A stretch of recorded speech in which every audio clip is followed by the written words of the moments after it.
L'image et le sourire du jour, la victoire dans la 9e étape du Tour de France d'Anthony Turgis. Oui, c'est la 3e victoire française sur ce Tour 2024 après Romain Bardet et Kevin Vauquelin ce dimanche. C'était au tour d'Anthony Turgis de franchir la ligne en premier après une étape magnifique autour de la ville de Troyes. Côté leader, Tadej Pogacar a tenté de semer ses rivaux, Jonas Vingegaard, Remco Evenepoel, sans y parvenir. Il reste évidemment en jaune. Tanguy, avant de rejoindre Patrick Chassé qui sera avec nous pour nous décrypter un peu cette journée, Anthony Turgis, pour le grand public qui ne le connaît pas potentiellement, qui est-ce ? Eh bien, c'était tout simplement sa première victoire sur le Tour de France à l'occasion de sa 7e participation.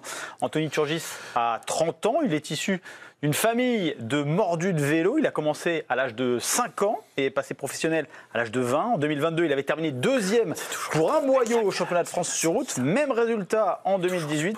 C'est un coureur qui aime les classiques, les courses d'un jour. Il avait déjà terminé 2e de Milan-San Remo, par exemple, en 2022. Et pour nous éclairer donc sur cette étape, Patrick Chassé est avec nous. On n'attend pas Patrick ? Voilà Patrick, merci d'être avec nous.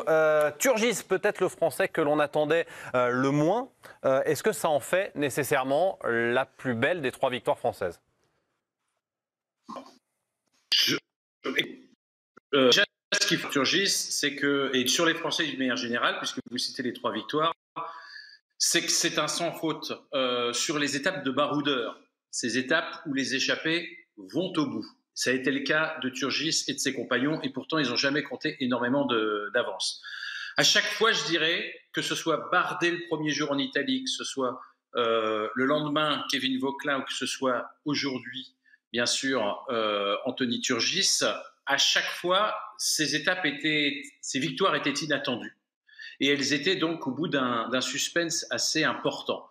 Je dirais que d'un point de vue macro, la victoire de Bardet pour l'ensemble de son œuvre, la victoire de Kevin Vauquelin le lendemain dans je dirais les ferments de la jeunesse et des promesses qu'il porte pour ces coureurs qui visent le classement général, effectivement, c'était quand même très émouvant, très intéressant et encore une fois assez inattendu. Celle d'aujourd'hui me paraît, dans son caractère exceptionnel, c'est-à-dire ponctuel, sur cette étape probablement la plus inattendue.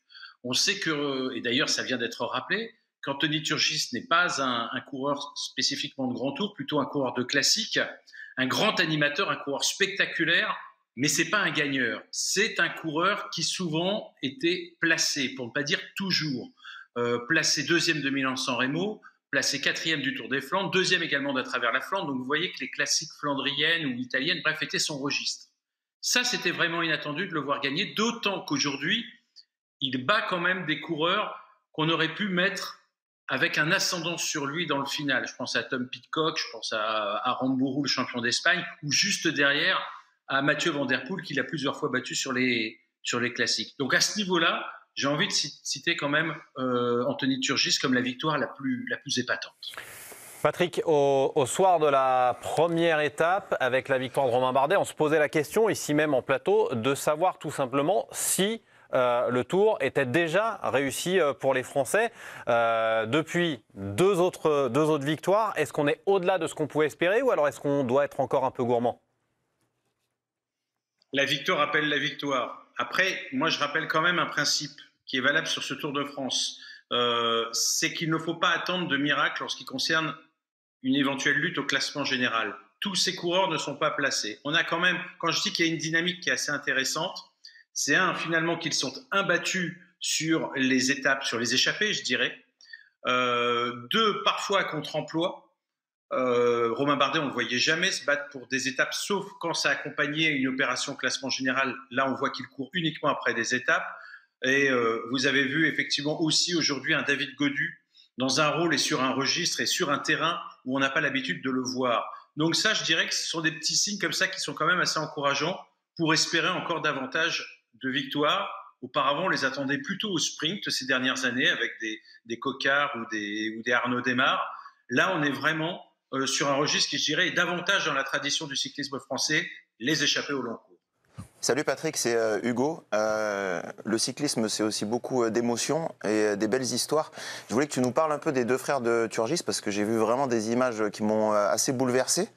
Qu'est-ce que ça t'a fait à toi en fait de voir cette fratrie comme ça après la victoire?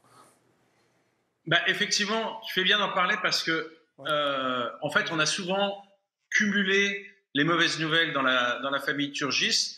Pourquoi? Parce que c'était à la base déjà, c'est assez rare que l'on ait trois frangins professionnels au même moment. Il y a d'abord eu Tanguy Turgis qui était néo-pro et qui a tout de suite été arrêté pour des problèmes cardiaques. Alors je le dis tout de suite, des problèmes cardiaques de façon un problème congénital. Simplement, cette anomalie est apparue parce que justement son corps était soumis à rude épreuve dans le cadre de son activité de sport de haut niveau. Et je dirais qu'il y a presque... Alors, je ne suis pas médecin et je ne vais pas me lancer sur ce terrain-là, mais son grand frère, Jimmy Turgis, eh bien, a été stoppé lui aussi pour les mêmes raisons. Donc forcément, on était un petit peu anxieux pour Anthony, heureusement pour lui, et malheureusement pour ses frères. Enfin, en tout cas, lui, heureusement, n'est pas du tout affecté par une quelconque malformation cardiaque. Est-ce que c'est le meilleur des frangins? On n'en sait rien et on n'en saura jamais rien. Et j'ai envie de dire que ce soir, on s'en fout, quoi. Mais c'est vrai que quand on est comme ça une fratrie, fils d'une famille de dirigeants dans le vélo, l'US Métro en région parisienne, ça fait chaud au cœur parce que c'est des gens qui sont connus aussi bien au niveau amateur, d'abord au niveau amateur, et qui, en grimpant les échelons, grâce à cette fratrie, ont permis de se faire connaître au plus haut niveau. 3 victoires françaises après 9 étapes. C'est la première fois que ça arrive depuis 2009. C'est prometteur pour la suite du Tour. On va sortir un petit peu du prisme franco-français. Patrick, si tu le veux bien. On a la sensation que les favoris, Pogačar, Vingegaard, Evenepoel, Roglic, se sont un petit peu regardés les uns les autres. Est-ce qu'on a appris quelque chose au fil de cette étape? Alors, c'est vrai qu'en termes de résultats, rien n'a changé entre ces trois-là. On a toujours dans le même ordre Pogačar, Evenepoel, Vingegaard. Et finalement, on garde plus en mémoire les changements qui sont intervenus après le chrono, le premier contre-la-montre de ce Tour de France hier, qu'au soir de cette étape. Et pourtant, je dirais que sur un plan psychologique, on a quand même appris certaines choses. On a appris déjà une certaine fébrilité de la part d'Evenepoel. Fébrilité, je m'explique. Il attaque, c'est lui qui attaque loin de l'arrivée, il reste 75 km et on peut penser que c'est un morceau de panache qui l'emporte. Regardez cette attaque, il surprend en quelque sorte Vingegaard qui ne veut pas prendre l'initiative. Le maillot jaune est dans la route de Vingegaard, il va d'abord le laisser faire pour finalement combler l'écart. Ils reviennent tous les trois, à ce moment-là ils sont en contre-attaque derrière une échappée et très vite on va se rendre compte que Vingegaard est sur la défensive. Vous le voyez ici avec le dossard Las. Il ne veut pas relayer ni Pogačar ni Evenepoel. Ça aura le don d'ailleurs d'énerver un peu Remco et Evenepoel. Ils vont revenir sur l'échappée. Finalement, ils vont se laisser décrocher. En fait, vous savez, Vingegaard, il a joué le rôle plutôt comment c'est ces chiens de berger, d'un border collie. Vous savez, celui qui ramène les brebis égarées dans le troupeau. C'est un petit peu ça qu'il a joué. Sur le moment, on s'est dit que ça agaçait beaucoup ses adversaires. Moi, j'ai eu l'impression, en tout cas, qu'il l'a joué finement sur la défensive et qu'il a su, entre guillemets, pourrir cette échappée pour qu'elle se fasse reprendre par le peloton et pour que ça ne donne rien. Donc c'est pas forcément rassurant pour Vingegaard pour autant, parce que ça montre qu'en jouant sans arrêt sur la défensive, et c'est vrai qu'il l'a fait dans le passé à plusieurs reprises, il reste sur la même tactique en dépit de sa forme qui, on le sait, est perfectible en raison de la chute dont il avait été victime au mois d'avril et du manque de compétition qui est le sien. C'est-à-dire qu'il va probablement chercher à tuer le Tour de France sur l'une ou l'autre des très grandes étapes de montagne. D'ailleurs, Pogačar a réagi, Tanguy, et sans détour. Oui, il a participé, en tout cas il a expliqué son sentiment après la course en disant « Je pense que Vingegaard a peur de moi, sinon il aurait relayé, il ne pense qu'à ma roue, pas à celle des autres. Les Visma n'ont regardé que moi et ont sous-estimé les autres. Je crois qu'il pourrait y avoir un retour de bâton plus tard. On aurait pu reprendre du temps avec Evenepoel, Vingegaard et consolider le podium. Visma met l'accent sur moi, je m'en souviendrai. » Autre déclaration, j'ai un peu essayé de forcer la décision parce que j'aime ces courses sur les chemins blancs. C'est aussi dans ma nature d'être offensif. Je me sens beaucoup mieux devant que derrière. À noter que demain, ce sera une journée de repos pour les coureurs du Tour de France avant de reprendre après-demain pour une étape entre Orléans et Saint-Amand-Montrond. Il faut en attendre quoi, Patrick, de cette étape?